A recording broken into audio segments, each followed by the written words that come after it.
আসসালামু আলাইকুম আমার ভাই বোনেরা, কেমন আছেন আপনারা সবাই? আমি তো আলহামদুলিল্লাহ ভালো আছি। তো আজকে আবার আসলাম নতুন দুইটা কারি নিয়ে। একটা ভাজি করব, মাশরুম ভাজি, আর একটা চপ রান্না করব অল্প একটু কাবিজ দিয়ে। তো দেখুন, আমি হাঁড়ি বসাই দিছি দুদিকে। এখন আমি এই ভাজিটার জন্য তেল দিচ্ছি আর মিটের জন্য তেল দিয়ে দিব।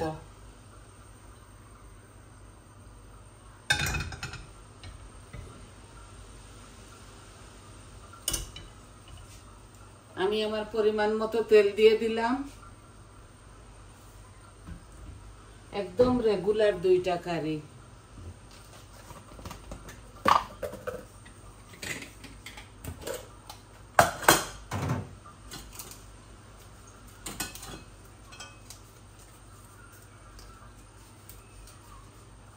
বিসমিল্লাহ। আমি এই দারচিনি আর তেজপাতা দিয়ে দিচ্ছি মিটের মধ্যে,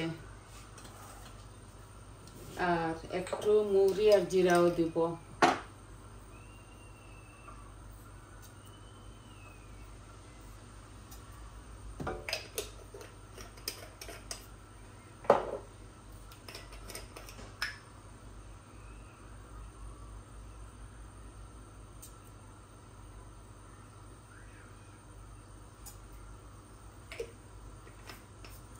আই হোপ আপনাদের ভালো লাগবে। ভাজির মধ্যে একটা লাল মরিচ দিয়ে দিচ্ছি। মরিচগুলো না অনেকটা ঝাল।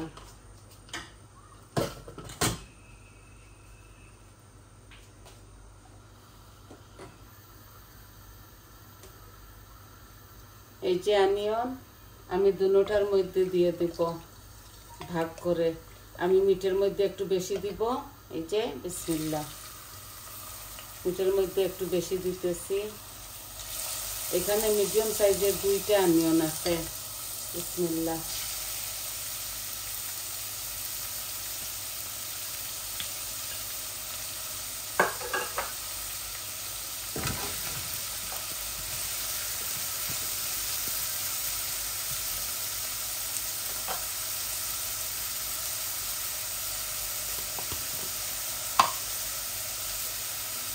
পরিমাণ মতো লবণ দিচ্ছি, ওইটার মধ্যেও দিচ্ছি। মাশরুমটা গলে একটু হয়ে যাবে।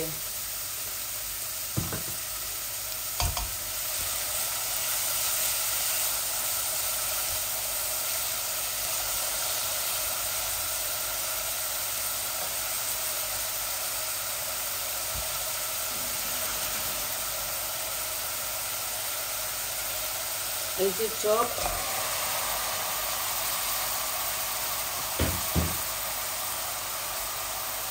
চপটা রান্না করতেছি। অল্প একটু কাবিজ দিব সাথে, আর চপও এখানে বেশি না।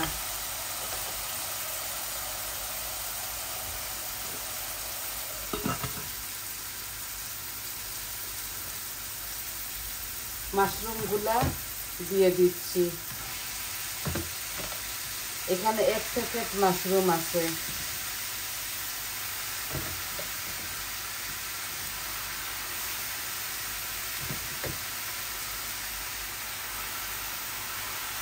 চিকন চিকন করে কেটেছি এগুলা।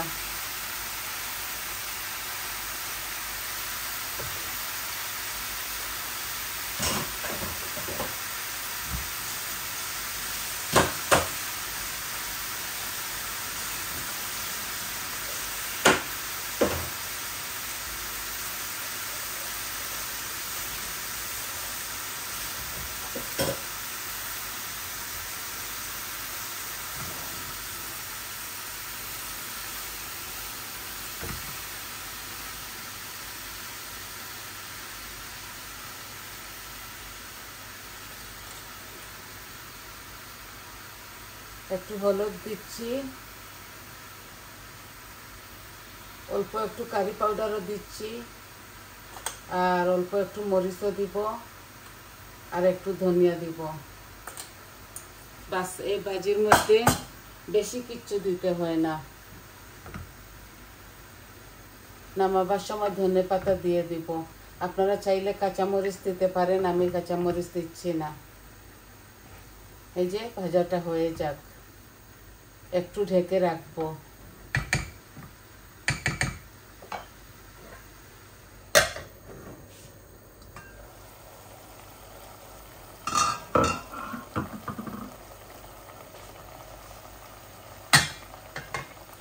আমি রসুনটা দিতে ভুলে গিয়েছিলাম, এখনই দিয়ে দিচ্ছি।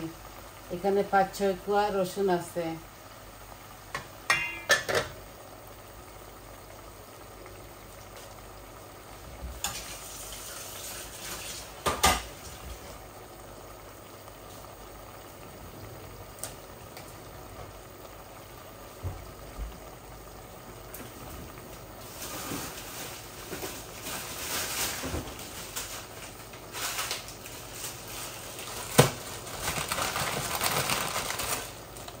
এই যে 2 পিস আদা রসুন দিলাম।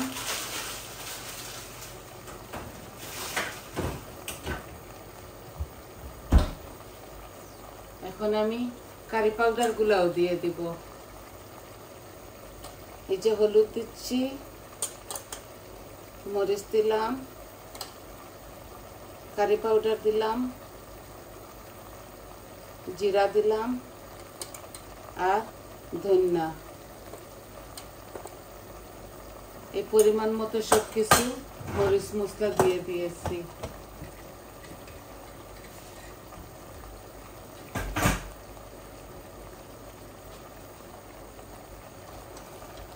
এখন আস্তে আস্তে ভুনা হোক। একটু ভুনা হয়ে গেলে তারপর আমি দিয়ে দিব, এই কাবিজ দিয়ে আজকে এটা রান্না করতেছি। একটু পানি দিচ্ছি, এই চপগুলো যেন গলে যায়।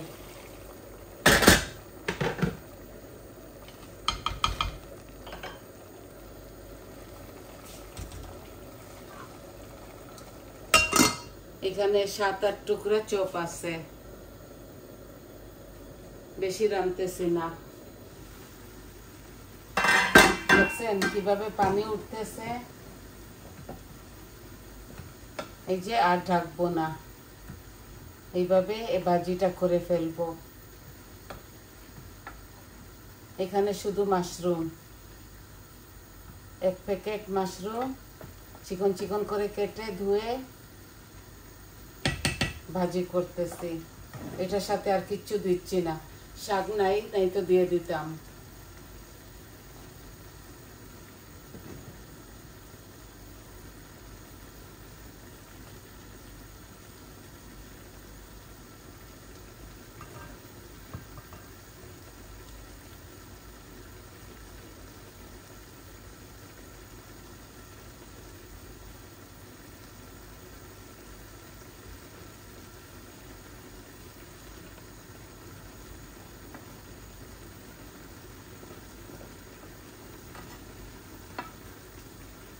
এত পানি উঠতেছে।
এইভাবে ঢাকবো না, এগুলাকে পানিটা শুকাই ফেলি, তারপরে ধনেপাতা দিয়ে দিব। আর মিটগুলা হতে হতে অনেকটা সময় লাগবে। মিটের মধ্যেও নামাবার সময় ধনেপাতা দিয়ে দিব।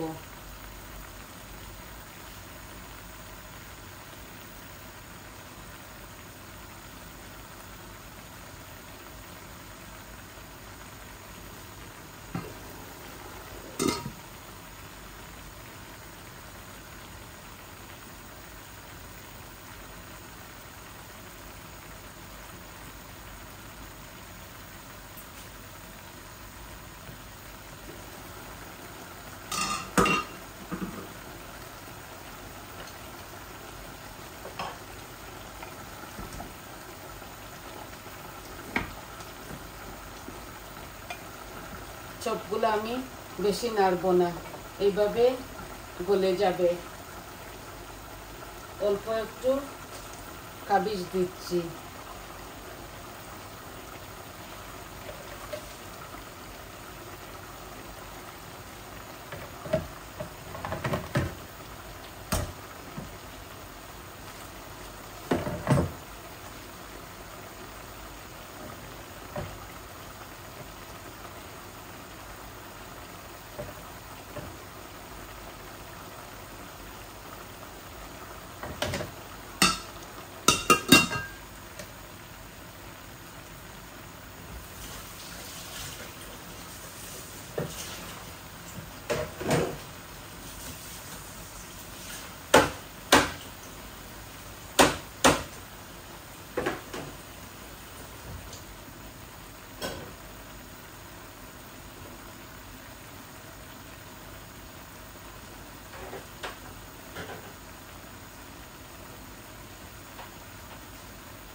এই দেখেন পানি শুকিয়ে যাচ্ছে। পানি শুকিয়ে গেলে ধনেপাতাটা দিয়ে দিব।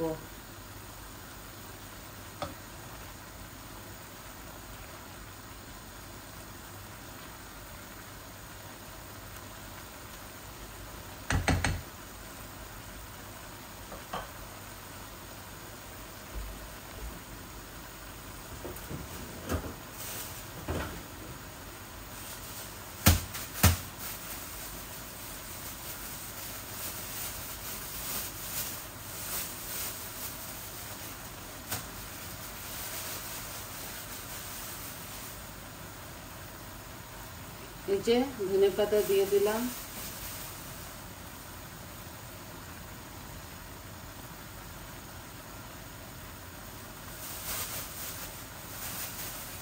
আর মিটের মধ্যে পরে দিব নামাবার সময়।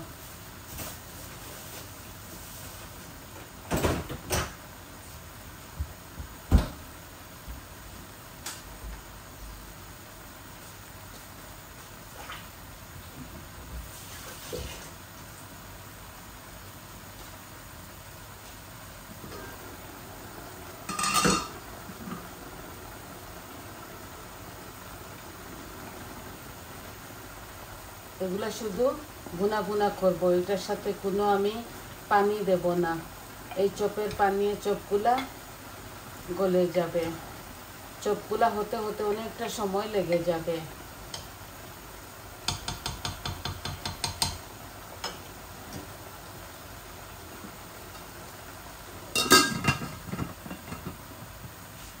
একটু আঁচটা কমিয়ে নেই, এভাবে হোক আস্তে আস্তে। আর আমার এই মাশরুম ভাজিটা আরো 5 মিনিট হোক। এই তো পানি টেনে যাচ্ছে।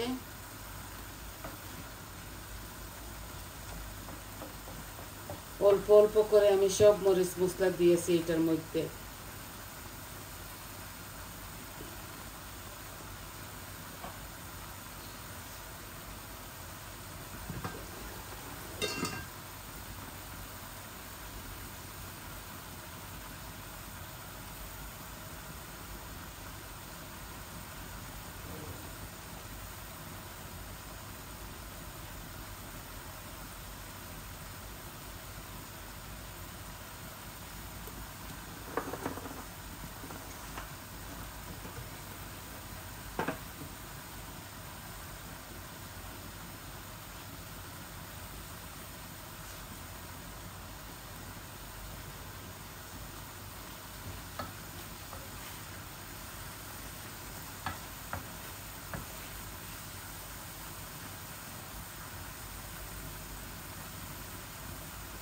এই যে মাশরুম ভাজিটা হচ্ছে।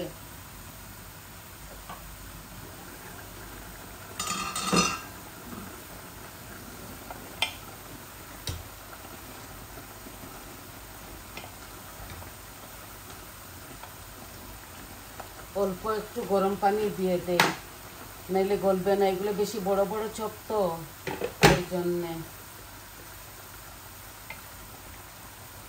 এইভাবে আমি চুলাতে রেখে দিব আরও 15-20 মিনিট।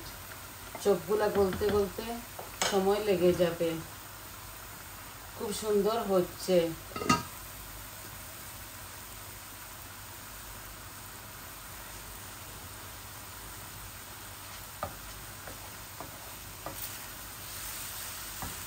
এই দেখুন পানিটা শুকাই গেছে,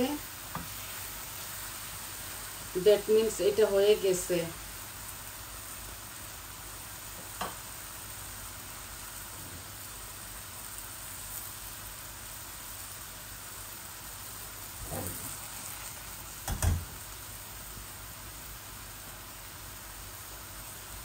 এই যে নামিয়ে ফেলতেছি এটা। এখন আমি এই বড় চুলার মধ্যে চপগুলা নিয়ে আসবো। এই দেখুন চপগুলা হচ্ছে।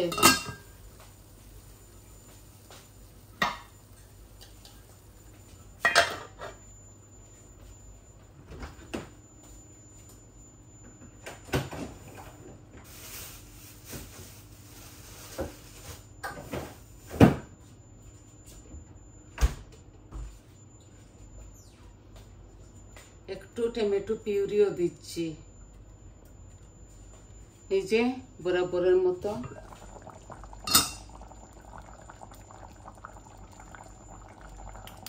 এগুলা মজাও হবে আর কালারও হবে।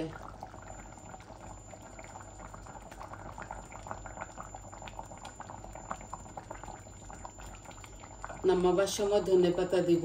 এখন ভালো করে এগুলা গলুক, চপগুলা ভালো করে গলুক।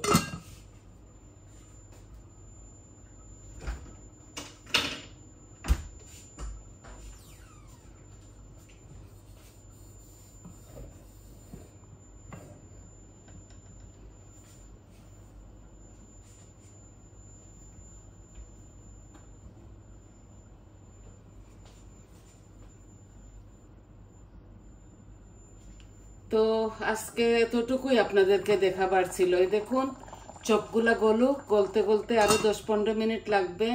আর মাশরুমটা তো আমি নামিয়ে ফেলেছি। তো সবাই ভালো থাকুন, সুস্থ থাকুন, আর আমার চপগুলো আস্তে আস্তে হোক। সবাই আমার পাশে থাকুন। আমার চ্যানেলটাকে প্লিজ প্লিজ সাবস্ক্রাইব করবেন, লাইক দিবেন, কমেন্ট দিবেন আপনাদের কেমন লাগলো। তাহলে আজ এই পর্যন্ত আসি। আসসালামু আলাইকুম।